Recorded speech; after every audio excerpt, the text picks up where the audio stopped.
kerangka peta proses bisnis 8. Kerangka peta proses bisnis ini menggambarkan adanya keterkaitan antara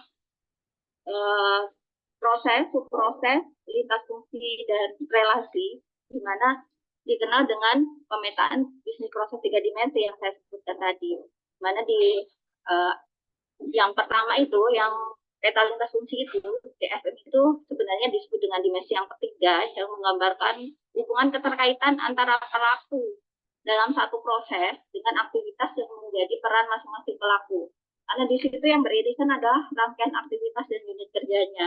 Kemudian dimensi 2 yang mana? Dimensi 2 itu adalah yang relationship map. Jadi menggambarkan hubungan keterkaitan satu proses tertentu dengan pelaku yang terlibat. Kalau kita lihat garisnya itu, arrow-nya itu irisan antara unit kerja dan rangkaian aktivitas. Kemudian inilah yang disebut dengan dimensi yang pertama, yang menyebutkan antara keterkaitan antara proses satu dengan proses yang lainnya, itu disebut dengan peta proses dan subproses. Nah, di 8 ini digambarkan ada 12 proses yang kemudian diturunkan menjadi 37 subproses.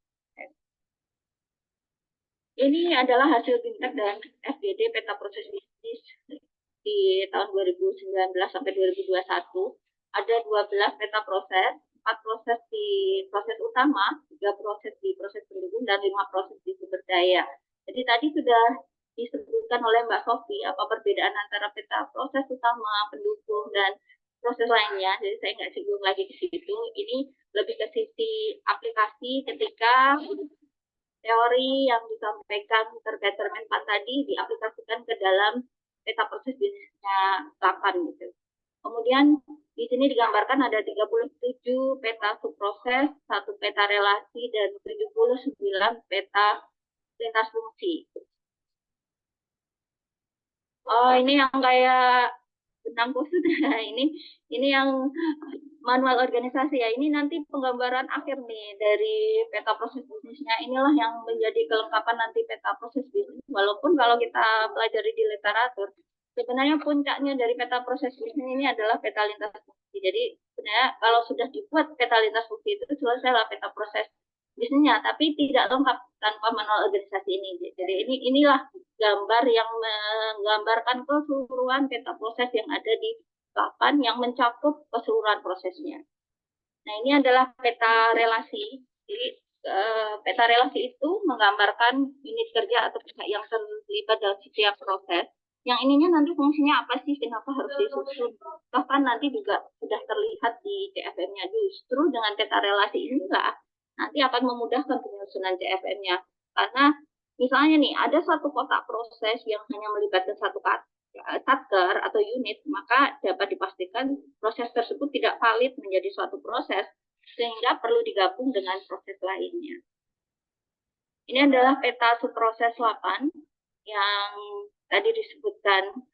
Dari kita penggambaran kodenya itu juga harus sama ya. Ketika LPN 01 nanti LPN 0101, LPN 0102, nanti lanjut ke CFM-nya LPN 0101, CFM 01 gitu. Jadi, pentingnya nanti membuat instrumen yang akan saya jelaskan di sini. Nah, ini nanti kita akan ketemu nih. Ternyata DNA si Bapak sama Ibu dari si SOP Mikro itu akan ketemu ketika kita membuat kodenya itu berurutan dari prosesnya, misalnya LPN 01, kalau di BKN mungkin BKN 01 gitu, kemudian peta subproses BKN 01, 01, CFM 01, dan seterusnya. Kebetulan kalau di BKN memang kita juga sedang melakukan evaluasi peta proses bisnis karena sudah menetapkan peta proses bisnis dengan Kepka 232-1 tahun 2020 yang memang kewajiban dari setiap KL untuk melakukan evaluasi minimal 1 tahun sekali. Itu di Permenpas 19 ya, amanatnya seperti itu. Dan ada kriteria untuk melakukan evaluasinya, ada 3 kriteria, yaitu ketersediaan, kecukupan, dan kesesuaian. Itu yang sedang kita lakukan. Sehingga kita sedang melakukan lagi identifikasi peta lintas fungsinya, kemudian peta proses dan subprosesnya kita lihat lagi dari rancangan Restra yang baru dan juga R Perpres.